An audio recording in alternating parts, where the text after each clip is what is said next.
The entire federal LIHEAP staff has just been laid off, and that could change everything about how energy assistance works in this country. This is a big deal because studies have shown that utility assistance is literally a matter of life or death in some cases. So in this video, we're going to explain what is happening, what it means for you, and how it connects to a broader movement that is trying to reshape everything from food stamps to Medicaid and beyond. But before we dive into those details, I want to hear from you. Do you need help with your utility bills? Drop a quick yes or no in the comments. I know it feels like mine have doubled in the last few years, and I really doubt I'm the only one getting squeezed by these increases. I know it's hard to watch the programs we rely on get cut as these prices just keep going up and up, so I really want to hear from you. Now, to really understand what's happening here, you need to know a little bit about how LIHEAP works, at least how it worked before these cuts happened. I know this might be a little dull, so I promise I'm going to explain it fast. Now, LIHEAP funds start at the federal level. Congress sets the budget. This year, that was $4.1 billion. Once that money is approved, it goes to the U.S. Department of Health and Human Services. From there, a specific team within HHS calculates how much each state, tribe, or territory should get. They use a formula that takes into account things like climate and energy costs and population needs and so on. Once those amounts are all calculated and set, the funds are then sent out in 2 batches, usually one in the fall for the heating season and another in the spring or summer for cooling help and emergency assistance. From there, it's up to the state and local agencies to actually get that money to the people, either by paying utility companies directly, offering weatherization help, or providing bill credits. The federal staff does not hand out checks, but they are essential. They're the ones who run the numbers, make the big decisions, fix the problems, and keep the system moving. Without them, everything slows down and eventually comes to a stop. That's why it is such a big deal that the federal LIHEAP team, the people who manage this money, help the states, and keep everything moving, are all gone now.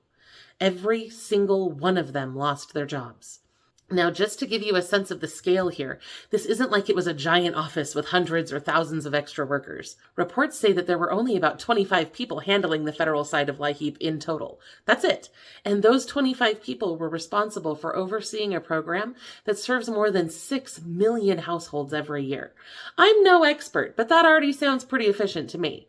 Nevertheless, the LIHEAP office was swept up in the broader layoffs that happened at the Department of Health and Human Services recently. They've announced that they're cutting about 20,000 people from their staff of around 80,000. That's a lot, and it's going to have a lot of impacts for our community. But the one that we're focused on today is LIHEAP, because they wiped out that entire office. Now, LIHEAP stands for the Low Income Home Energy Assistance Program. That's the one that helps low-income families, especially seniors, people with disabilities, parents with young kids, and so on, pay their heating and cooling bills. And while most of this year's money has already gone out, there's still $378 million just sitting there waiting to be distributed. And guess what? According to USA Today, the person who was supposed to handle that distribution was also laid off. So if there's no one left to process these funds, how is that money going to get to the states? How is that money going to get to the people who need it? That's one of the big questions that we're asking right now. And this is a big deal. This isn't just theoretical. It's not about numbers on a balance sheet in an office somewhere. This is about real people who rely on this help to survive, who aren't able to get the help that they need. Now, people are already starting to feel the pinch, of course. In Florida, the LIHEAP portal opened and closed on the same day because they ran out of money again. Thousands of families were told just to check back next month. Maybe it'll be there. Maybe it won't. Who knows? Now, have you ever been turned away from help like that? I would like to hear about your experience in the comments because I really do care about you and I would love to hear your story. I want you to know I always read all of the comments, even when I can't always reply to each one. Now, I know you guys know this better than anyone else, and I know I'm preaching to the choir here, but this is not just about comfort and convenience. Utility assistance is literally a matter of life and death in many cases.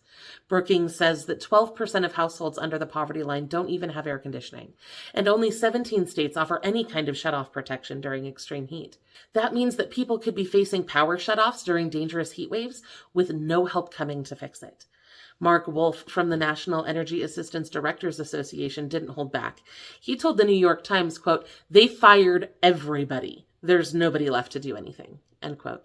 And Andrew Germain, who used to serve as the director for fiscal operations and accountability at the ACF division, said this, quote, ultimately, I believe the program will crumble from within without the federal office there to manage it, end quote.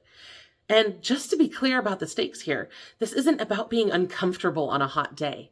As Mark Wolf explained, quote, in less extreme situations, a family can ride out a hot day by opening their windows, taking a cool shower, and hoping it cools down at night. But when the heat persists for weeks or the outside air is dangerous, opening a window will only make things worse. This isn't just theoretical. Heat-related deaths are rising. In 2023, more than 2,300 people died from excessive heat in the United States. That's the highest number in at least 45 years, according to the AP analysis of CDC data. That's why programs like LIHEAP matter. For some families, this help isn't optional. It matters. And with new tariffs projected to increase the cost of some energy imports, it could be even worse than before. Now, I know this news feels heavy and scary. I'm scared too. It's especially scary if someone you know or love depends on this help, or if you do yourself. And I know that uncertainty can be overwhelming. So I want you to take a breath, and we're going to talk about what might really be happening here. Okay, a lot of outlets are saying that LIHEAP is gone forever, but that has not been confirmed. HHS is not really responding to anyone's request for comment, as far as I can tell. And as I prepared for this video, I wasn't able to find any transcripts or videos about the Senate hearing that allegedly took place on the 10th. Now, that means there's not a lot of official word out here about what to expect. I know these layoffs are part of a broader trend to streamline the federal government and increase efficiency. We've seen this happening in a lot of different departments lately, and it's scary every time these big changes are announced. HHS Secretary Robert Kennedy Jr. says it's all part of a big reset called Make America Healthy Again. According to a restructuring announcement published on March 27th, the changes include reducing HHS staff from 82,000 to 62,000 and consolidating 28 divisions down to just 15. That includes the creation of a new administration for a Healthy America, or AHA, which is supposed to centralize and consolidate resources from several different agencies and reduce redundancy. The plan talks about prioritizing prevention, chronic illness, and environmental health. It even promises not to cut programs like Medicare and Medicaid. But LIHEAP? It wasn't even mentioned at all in this release, and when it just disappears like this, that's a major red flag. Now, there is a chance that this massive LIHEAP cut is just part of this great reshuffling. That's what I'm hoping is happening behind the scenes. I don't work in the government, but I do know that when I started low-income relief 12 years ago, it was because I knew that the government wasn't very good at getting information out there about these programs. And even when they do share information, these programs are so complicated and fragmented, and there's so many of them, and they're so redundant that they're hard to navigate. You guys deserved better, and that's why I created low-income relief in the first place. So I do think that there probably is some room here to streamline and make things easier in some ways. That is not to say that I support the changes that are being made or how things are being done or anything like that, but just to say that I do see a common sense scenario where the LIHEAP office may simply be moved to a different department or a different agency and consolidated in some way. I hope that's what's happening here, because this program is very important and very badly needed.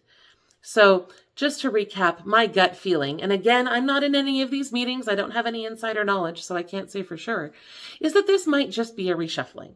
I know it looks scary and it sounds scary, and I know how fast rumors can fly, but sometimes programs do get moved around or folded into different departments without a lot of explanation. I do think they should absolutely be communicating better about this, but there's a chance that that's what's happening here. With only 25 people in that office, it may make more sense to shuffle them into a different office or department. Maybe they don't need 25 people. Maybe they only need 10. Maybe if they update the technology, they don't even need that many. I don't really know. But I am cautiously optimistic that this isn't the end of LIHEAP forever. Now, here is one more thing that gives me that hope. On April 4th, just a few days after the layoffs were announced, the federal government quietly published the official model plan application for next year's LIHEAP funding cycle. You can see it yourself at acf.gov.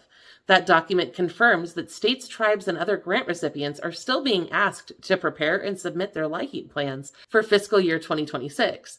The deadline is September 2nd, 2025, and the instructions walk them through how to apply for funding, just like always. Now, I will be honest with you. That doesn't mean that everything is fine. We still don't know who's going to be reviewing those applications, or who's going to be processing the funding, or if the money will actually go out the way that it used to, or how any of this is going to work. But the fact that this plan was posted after the layoffs indicates to me that there may still be some kind of operational plan in motion here. That gives me a little bit of cautious optimism that we're all going to be okay. I also want you to know that Congress is stepping up too. Senators from both parties have invited Secretary Kennedy to testify. They're asking tough questions, and honestly, I think we need to keep asking those questions.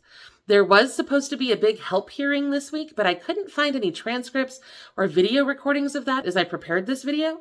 I'm hoping that the meeting took place like it was supposed to and that it went well and that we're going to get some answers from that, but I will keep you posted as I learn more. So what do you think? Do you think LIHEAP will continue, or do you think this is the end? Drop a comment and let's talk about it. I know that these changes are overwhelming and scary, and it seems like we're seeing more big changes by the day. Under the Department of Government Efficiency Initiative and the Make America Healthy Again plan, the federal government is moving fast to restructure a lot of key programs that a lot of us depend on. HHS Secretary Kennedy and USDA Secretary Rollins are even touring the country together to promote this new agenda. At one recent event, they called for the removing of soda from SNAP and banning ultra-processed foods in public schools. These changes are coming quickly, and they show just how connected all these different benefits are: nutrition, healthcare, energy assistance. It's all part of the same federal benefit ecosystem. So even though we're focused on LIHEAP today, I do know that this is part of a much bigger shift that could affect a lot of the programs that you care about. I will do my best to keep you updated here at Low Income Relief. Make sure to check out our other videos for updates on other critical programs. I'll see you there.